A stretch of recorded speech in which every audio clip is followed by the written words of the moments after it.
How's it going, everybody? It's your boy Fuse Dirty back here for another video, and today I don't really have any content, so Reddit dive. If you don't know what Reddit dive is, then you probably haven't seen my weird subreddits video, so go check it out since I'm talking about it. I just need something to keep me off of YouTube for a while, because recently I've finally seen the Lil Nas X Call Me By Your Name video after 3 weeks of holding off from seeing it. But it pulled me in, and it's haunting me.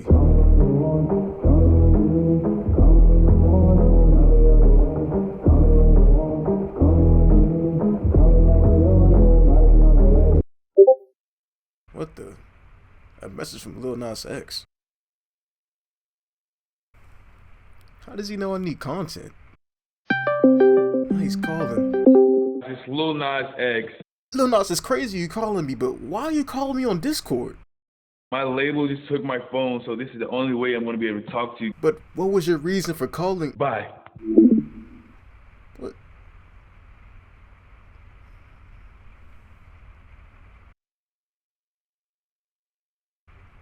He sent me content. Lil Nas X just sent me content. Wait, what did he say? Well, I might as well do it, so. YouTube reaction. Alright, sorry for the trashy skit. I really just needed something different. Welcome to the reaction video of 9 more pieces of dark and disturbing lost media. The video's made by Savox, or Savox. He'll probably say the name. I should warn you all that this content may be disturbing to some viewers, so if you're squeamish, I advise you to click off of this video now. For those of you who've stayed, this is 9 more pieces of dark and disturbing lost media. ARON RALSTON'S Blue John Canyon incident. My name's ARON Ralston. My parents are down on Larry Ralston of Englewood, Colorado. Whoever finds this, please make an attempt to get it to them. Be sure of it. I would appreciate it. ARON Ralston is an American medical engineer and speaker born in 1976. After working as an engineer for the Intel Corporation for 5 years, he quit after developing a love for mountaineering and moved to Colorado to pursue a full-time career in this field. On April 26, 2003, the then 26-year-old Ralston was scaling the Blue John Canyon in southeastern Utah. While climbing down a slot canyon, a boulder that he was using to support his weight became dislodged and pinned his right hand against the canyon wall. Despite his best efforts, he couldn't free his arm, and because he hadn't informed anyone that he would be climbing the canyon, he knew nobody would come looking for him. Over the next few days, Ralston was forced to ration his food supply, which consisted of 350 milliliters of water and 2 burritos, and eventually had to resort to drinking his own urine. During the course of the event, Ralston created a video diary for his friends and family, as he believed he was going to die. After failing to chip away at the boulder with a knife, Ralston decided that he would attempt to amputate his. This is the movie that the real Harry Osborn that we all know in Spider-Man did. Yep, it is. Forearm. This proved difficult, however, as the knife could not break through the bone. After 5 days, Ralston carved his name and the date he predicted he would die onto the wall, and he recorded his last goodbyes to his family. The next day, however, he managed to break his arm using the torque against it. He then managed to amputate his arm using a tourniquet to stop the blood flow and a multi-tool to cut through the muscle tissue and a nerve. And so I slammed my body against the opposite wall. I grabbed the backside of the boulder and even got my feet up to where I was standing halfway up the wall and grabbing the backside of the rock and humping my body over it until finally that bottom bone snapped. But I knew that that was the hard part. It was only a few more moments of work after that. And then, boom, and I wasn't even attached anymore, and I fell down like this, and I was free. You were reborn. It was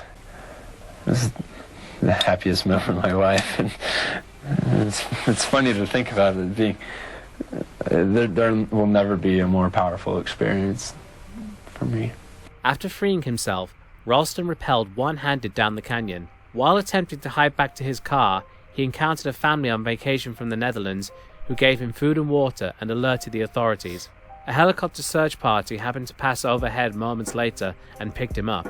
Ralston was asked in an interview if he would ever make his footage public, and while he understood the intrigue and interest behind the concept, he politely declined, stating that it was a private, personal video made for his family and friends and that he intended for it to remain that way. Despite this, one video clip has been released, as well as a compilation of audio snippets taken from different sections of the tape. Been putting a lot of effort into staying warm. I have very, very little water. My body's having difficulty controlling its temperature. I'm in deep stuff. It's pretty much suicide. It's 4 hours from here to my vehicle. Climbing would probably be impossible with one hand. The blood loss and my dehydration, I think, are ruling that out. I think I would die if I cut my arm. I don't know what it is about me. It's brought me to this, but I go out looking for adventure and risk so I can feel alive. You know, tell someone where I'm going. It's just dumb.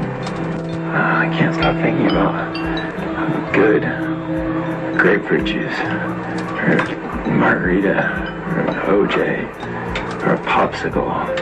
All these great things that I would love to have. An orange. Oh, the tangerine. I can't think about that stuff. God, I'm really screwed. In 2010, a movie titled 127 Hours, named after the amount of time that Ralston spent trapped in the canyon, was released starring James Franco. To prepare for the role, Franco and the film's producers were allowed to view the home video footage that Ralston had recorded, and parts of the film's transcript were taken directly from Ralston's video. While I, and I'm sure many others, would like Aaron to make the footage public, I respect his decision to keep it private, as it was obviously a very harrowing experience for him, and the story of his survival should be enough. Oh, this is The Cannibal Holocaust Piranha Scene. Cannibal Holocaust is a 1980 Italian exploitation horror film directed by Ruggero Deodato. The film tells the story of a missing documentary crew that was filming cannibal tribes in the Amazon. New York University anthropologist Harold Monroe is sent on an expedition to track down the missing crew. He manages to recover the film crew's lost cans of film, which an American broadcast station wishes to broadcast. Upon viewing the film reels, Monroe is appalled by the disturbing actions of the film crew and urges the station not to broadcast the documentary. Things like this happen all the time in the jungle. It's survival of the fittest. In the jungle, it's the daily violence of the strong overcoming the weak. Jack! Wait a second. I see. No, never mind.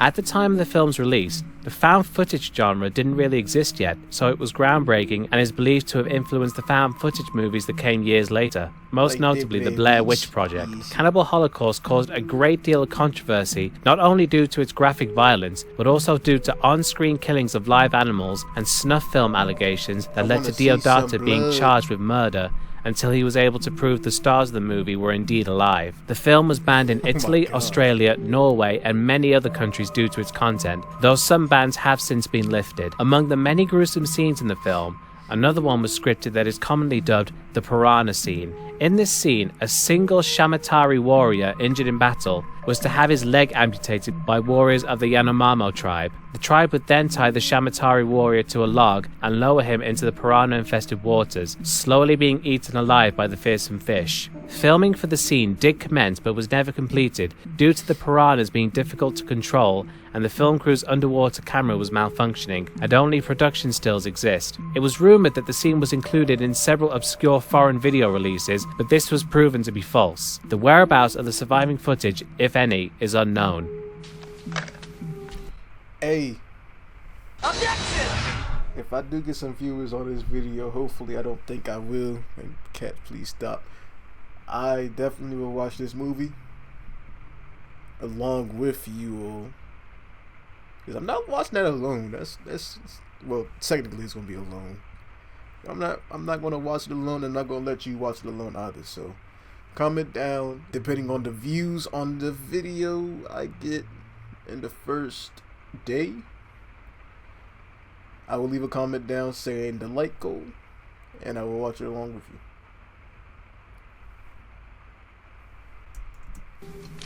John?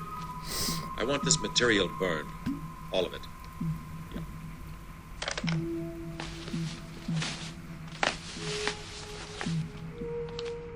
The Columbine Basement Tapes.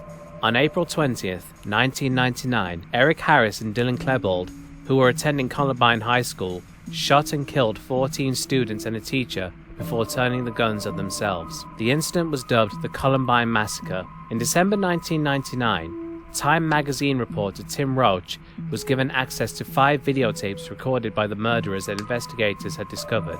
Roach published an article for Times on the tapes on December 20th, soon after viewing them, dubbing them the Basement Tapes. Not long after the article's publication, furious family members of the deceased threatened to sue Jefferson County, considering the fact that not even they had been given access to the recordings. They came to an agreement, with Jefferson County quickly screening the tapes for them and then putting them in a vault indefinitely. However, in February 2015, word surfaced that the unreleased tapes had been approved for destruction by Sheriff Ted Mink of Jefferson County, Colorado in 2011. When an unknown party filed an open records request to view the unreleased tapes, they received a notice that the Sheriff's Office no longer had any documents in its possession responsive to their request. Afterward, a spokesperson for the Sheriff's Office confirmed that the tapes had been destroyed and that no copies are known to exist at all, meaning that the tapes would be lost forever if true. Over an hour's worth of footage made for a class project filmed by the two has surfaced in the years since. The two most notable pieces of footage are Rampart Range, which shows them at a shooting range with their friends using firearms, and the second is a student film they made called Hitmen for Hire, where they acted as bodyguards for people who were being bullied. However, once again, the things they say in this video definitely foreshadow what they would do several months later. Rampart Range is completely banned from YouTube due to it violating YouTube's policy on graphic violence, but is available on Dailymotion. Hitmen for Hire, however, is available on YouTube. As for the Basement Tapes themselves, as stated previously, it seems very unlikely that they will ever be released to the public. Ad baby, got hit with an ad baby. I think this is a good time to say that I don't want to make any jokes in this video, especially if it's for things such as relevancy to the Columbine shooting, so I'm holding out to some jokes that I actually want to say, just to keep myself from not feeling guilty about comedy at death, and not to get canceled. The Japanese Cannibal Audio.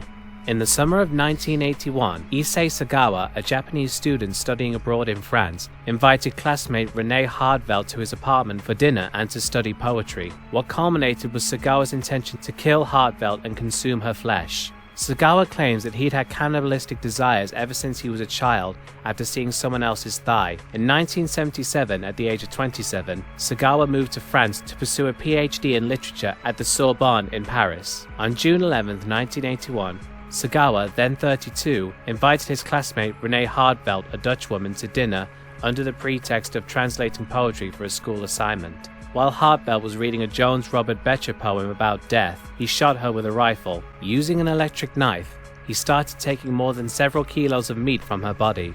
He consumed her flesh during the next 3 days, cooking several meals and performing depraved acts with her corpse, before finally getting rid of the body. Sagawa recorded the entire incident on tape, including Hardveld's last words and the actual shot that was fired. He also shot a total of 39 photographs showing several stagings he made with the corpse. Trying to make her body disappear, Sagawa eventually made a mistake by losing one of the suitcases containing her body parts in a public garden. The police later found the suitcase and arrested the man who was to be called the Japanese Cannibal by the newspapers. The rest of Hardveld's body, the rifle, the photos, and the tape recorder, as well as several other pieces of evidence, were found in his apartment. Sagawa's wealthy father provided a lawyer for his defense, and after being held for 2 years awaiting trial, Sagawa was found legally insane and unfit to stand trial by the French judge, who ordered him held indefinitely in a mental institution. After a visit by the author Inuhiko Yamota, Sagawa's account of his kill was published in Japan under the title In the Fog. After being deported back to Japan, psychologists determined that he was legally sane and that perversion was the reason behind the murder. Due to the charges against him being dropped in France, the Japanese authorities were unable to sentence him, and he's remained free ever since. In the years since the murder, Sagawa has somehow become something of a celebrity in Japan. He's appeared in movies, published books, and has even written restaurant reviews for the magazine Spa. In 2013, he suffered a cerebral infraction which permanently damaged his nervous system. He's since said that he regrets what he did in 1981. The audio of the murder was confiscated by the French authorities and to this day has never been released. Images from the crime scene have been released, and after having seen them, I strongly suggest that you don't go looking for them unless you have a very strong stomach, as they are extremely graphic. I always wonder, why don't cannibals live horse? Noah's Ark, the complete cut. Noah's Ark is a 1928 early talkie film based on the famous Bible story. The film is best known for its flood scene, which reportedly drowned 3 actors, critically injured another, and almost claimed the life of a 19-year-old John Wayne, who was cast as an extra in the scene. The actors can clearly be seen struggling to stay alive in the large amount of water used for the scene, and this film is responsible for putting forth stricter safety regulations on stunt scenes. In the footage you're seeing here, these people are not acting, they are legitimately frightened for their lives.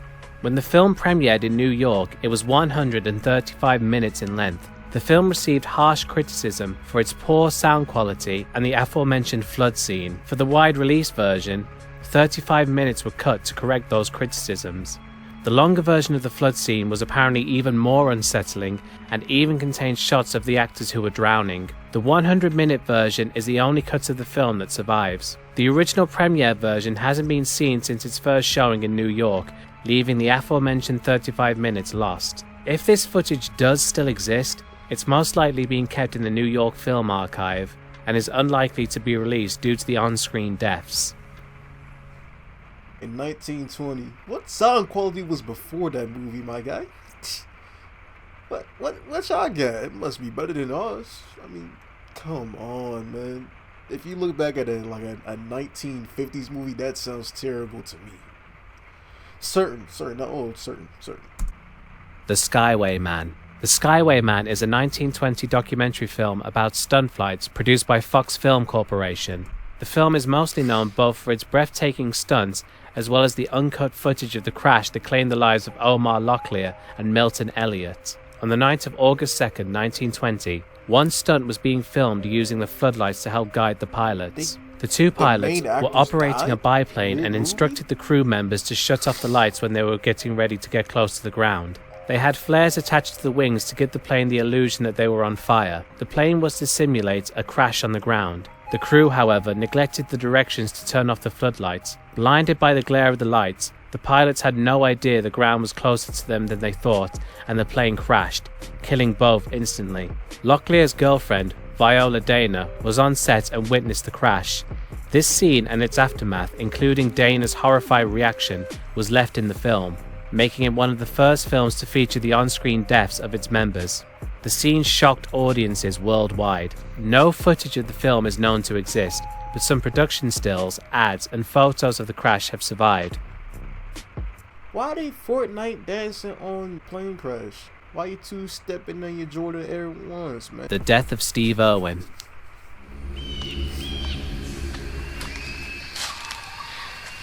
G'day and welcome to the primitive island of New Guinea.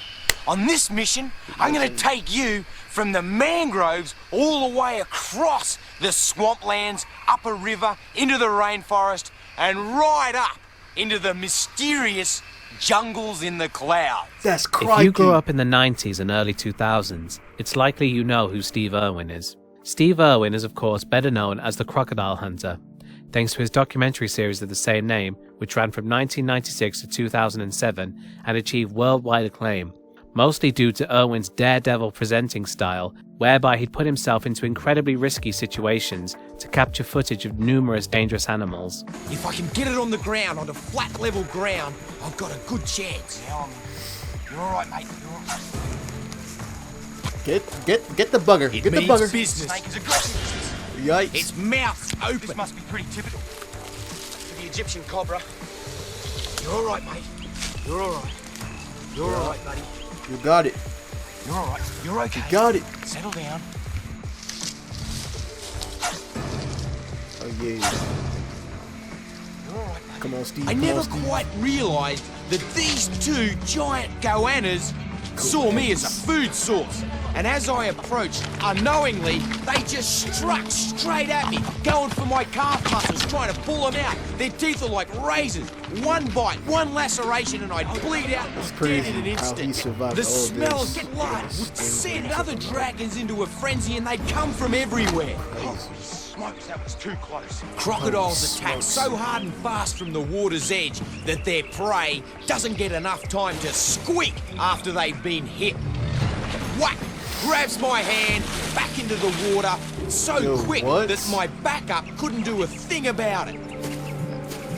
His teeth penetrated straight through my hand. A dangerous mistake that I'll never make again. It's quick. Real quick. He also ran the Australia Zoo with his wife Terry and would often film episodes of the show there. And welcome to Australia Zoo. Mate, every single thing you see here today, myself and my mum and dad built from the ground up. And Terry and I, well, we're just continuing the family tradition. Please, come and have a look at the things we love the most. Our animals. Let's have a look. So that's why he was crazy. Crazy about the wildlife outside, Mike. It's really something over there. In 2006, Steve began filming for a series called Ocean's Deadliest. 8 days into filming while looking for tiger sharks, bad weather had brought production to a standstill. Steve said to his cameraman, Justin Lyons, "Let's go do something." So they got into an inflatable boat and went searching for something to film. Before long, they found an 8-foot wide stingray. Steve then got into the chest-deep waters to interact with the stingray, while Justin filmed him. Stingrays are not usually aggressive animals, and are more likely to run than fight as they are very fast swimmers, so that's naturally what they expected this stingray to do when Steve approached it. However, when Steve got close, the stingray turned to face him and began stabbing violently with its tail. Lyons believes that the stingray probably mistook Steve's shadow for a tiger shark, who are known to prey on them, and was trying to defend itself. Lyons continued filming as Steve had told him that under no circumstances was he ever to stop, no matter how badly injured he was. According to eyewitness testimonies from crew members, the stingray struck Irwin in the chest multiple times, puncturing his heart, after which point he was immediately pulled from the water by his colleagues onto Croc 1, a 75-foot yacht created for the purposes of conducting both research and adventure tours, and then attempted to rush to the shore as Irwin bled out. An hour had passed before they made it to land, during which time Lyons performed CPR on Irwin, all the while a second cameraman continued shooting footage from the sidelines. Irwin was pronounced dead by the paramedics within seconds of their arrival. According to Lyons, his last words were, "I'm dying." The resulting footage was handed over to the Queensland authorities, who are said to have eventually returned it to Irwin's family, who are, in turn, said to have destroyed it. Lyons, when asked about his feelings on the possibility of the footage one day being aired, said that he hopes it is never released, out of respect to Irwin's family, and also revealed that he is no longer in possession of the recordings, and that he suspects there are no remaining copies in existence. All right, well, yes, she's very cute. We're gonna have to take a break right now, and then in the commercial, we're gonna see you try and get that thing out of here without being killed, which I think is gonna be really fun. All right, Steve Irwin, thank you very much for being with us. Give him a hand, everybody. We'll take a break. Cody was generally scared. And baby. The Dawn BRANCHEAU tape.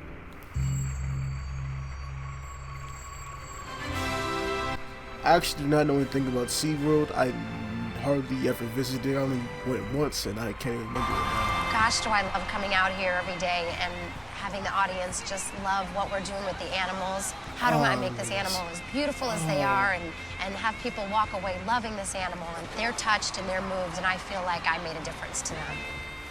Dawn BRANCHEAU was a trainer at SeaWorld in Orlando, Florida, where she worked for 15 years training orcas, also known as killer whales. She was known to film every performance she did with the orcas so that she could see what she needed to improve on. She became very popular at SeaWorld thanks to the Shamu show and became the theme park's poster girl. On February 24, 2010, BRANCHEAU performed a Dine with Shamu show with Tilikum, the largest orca at SeaWorld Orlando. As part of the end show routine, she was at the edge of the pool, rubbing Tilikum's head. She was lying with her face next to Tilikum's on a side out, which is a platform submerged about a foot into water. Suddenly, Dawn was grabbed by the arm by Tilikum and dragged under the water. Then she walked around the perimeter of G-Pool. He followed her.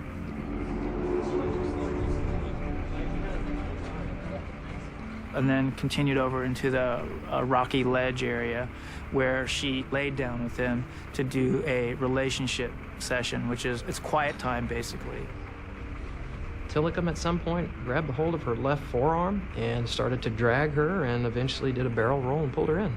He wouldn't release her, and because she was submerged under the water, she drowned. Eventually, the park's employees were able to lure Tillicum into a smaller pool and attempted to calm him down. After 45 minutes, he finally released her body. It wasn't until the autopsy that it was revealed just how much blunt force trauma Tillicum had caused to Brancheau's body. As stated earlier, Dawn had every performance filmed, so the attack was caught on camera and part of the footage was used in the documentary film Blackfish, but cuts off just before Tillicum grabs Brancheau. This is likely out of respect for her and her family, or because SeaWorld forbade the footage to be shown publicly.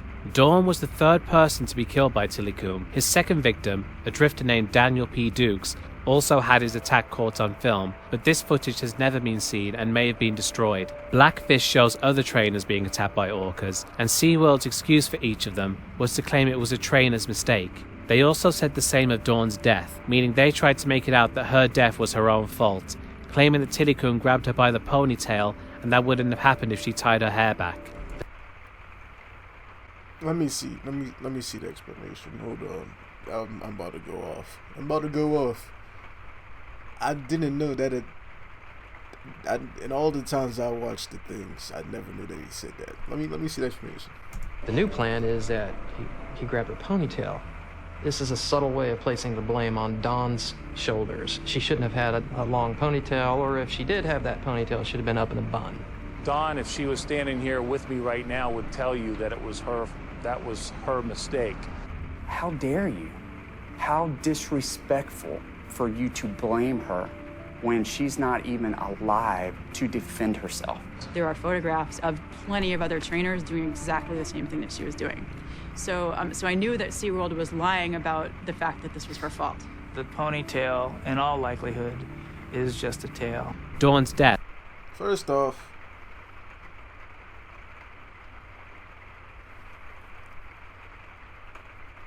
I'm not gonna say white people, but people in general. This is why being extraordinary does not equal to better things.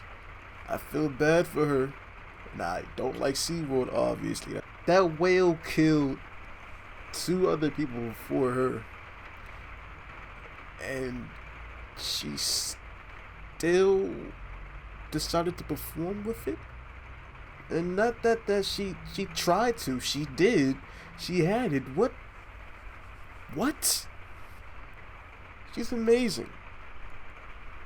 Death and Blackfish caused huge amounts of controversy and criticism for SeaWorld, with many people saying that the orcas should not be held in captivity and that Tillicum should be set free so that he never killed anyone again. After the incident, a new rule was introduced that prohibited trainers from getting into the water with the orcas and always had a barrier between them. Tillicum actually continued appearing in performances until his death from a bacterial infection in 2017 at the age of 35.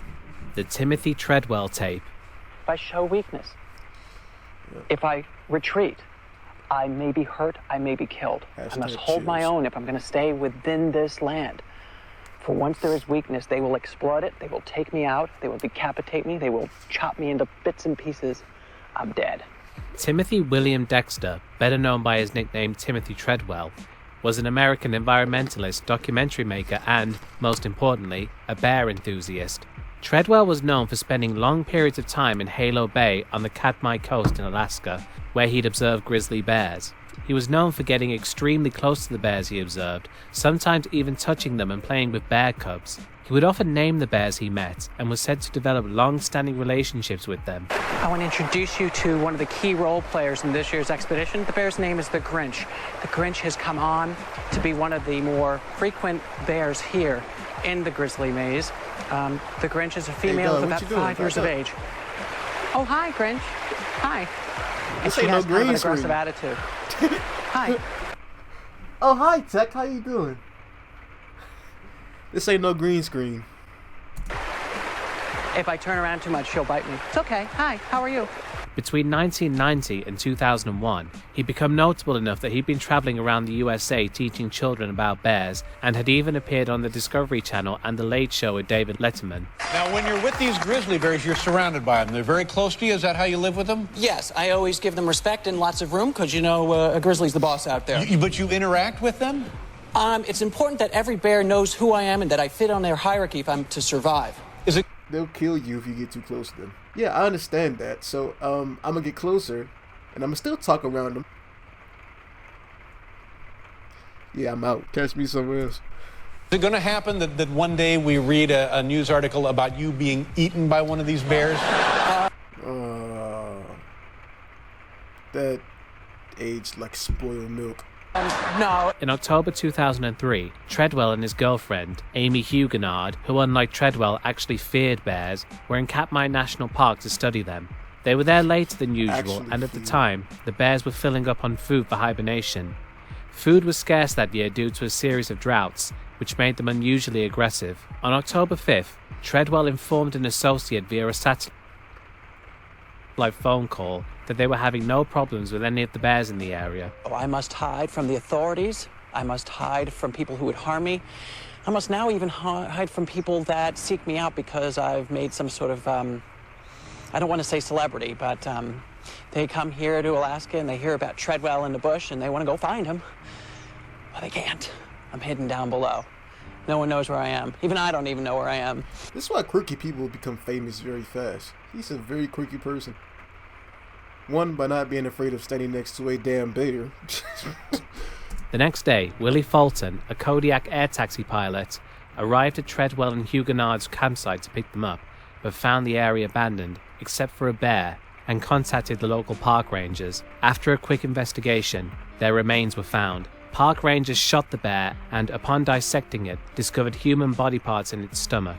A video camera was found at the site, which contained a 6-minute-long recording consisting only of audio due to the lens cap not being removed while the camera was on. The audio on the tape consisted of Treadwell and Huguenard screaming as they were attacked by the bear. The tape later found its way into the hands of Treadwell's ex-girlfriend, Jule Palovac. In 2005, German filmmaker Werner Herzog created a documentary called Grizzly Man, where he covered Treadwell's work in Alaska. In it, he met Palovac and was granted access to listen to the tape. While we can't hear any of it, we do see Herzog's reaction. Can you turn it off? After listening to it, he tells Palovac that she should destroy the tape. Julie, you must never listen to this. I know, Werner. I'm never going to. And you must never look at the photos that I've seen at the coroner's office. I think you should not keep it. You should destroy it. Yeah. I think that's what you should do. Okay. Because it will be the white elephant in your room all your life. She ultimately chose not to destroy it, but has stored it in a safe deposit box and claims to have never listened to it. As with the rest of the entries on this list, it seems unlikely this will ever be made public. But let me tell you, ladies and gentlemen, there is no other place in the world that is more dangerous, more exciting than the Grizzly Maze. Come here and camp here. Come here and try to do what I do. You will die. You will die here. You will frickin' die here. They will get you. I found a way. My man's one of those hard asses on Reddit. Some guy knocked some food off my tray, so I decided to get up, smack the guy with his tray, and everybody applauded. Woo! Thank you. Thank you. Simmer down now. Back to your regularly scheduled programming. I found a way to survive with that. And there we have it, folks. That's 9 more pieces of disturbing lost media. I was finally able to include the Columbine basement tapes, which I had originally intended on putting in my last video. I apologise for not using any footage of Dylan Klebold and Eric Harris, but YouTube really doesn't want me using any in my videos. Hitmen for Hire is on YouTube, and there's even a couple of reactions to it, but for whatever reason I can't use it. In regards to Issei Sagawa, I think we can all agree that he should be in prison right now. In my last video where I covered the Armin Meiwes tape, quite a few people left comments expressing sympathy towards him, as what he did to Bernd Brandis was actually consensual, and that Meiwes should not be serving a life sentence for what he did. In my honest opinion, Meiwes isn't a danger to anyone now, especially since he became a vegetarian, so obviously he wouldn't be interested in eating people anymore. Sagawa, on the other hand, he should be in jail right now. The only reason he never went to jail was because his rich father bailed him out. Him regretting his actions now doesn't absolve him. The guy's guilty as hell. As for the Dawn BRANCHEAU incident, regardless of whether or not Tilikum acted out of malice, orcas are very intelligent after all, so it's likely that he was completely aware of what he was doing. It is seriously scummy of SeaWorld to try and pin the blame solely on Dawn, the victim in this situation, just to make it look like they weren't breaking any rules by having the trainers interact with a dangerous animal who'd killed people in the past. I honestly don't think the footage of her death should be released. I don't get shocked easily, but after learning about what Tilikum did to her, I never want to see that. Anyway folks, I hope you enjoyed this video. If you did, please leave a like, comment, and subscribe if you're new. I'll see you all next. Hey yo, I know I'm a lower YouTuber than Savix or Savox, however you say the guy's name. Off of that ending breakdown he just did, go give him a like. Go check out the video, give him a like. This joined the 3 million views, even though I'm gonna probably get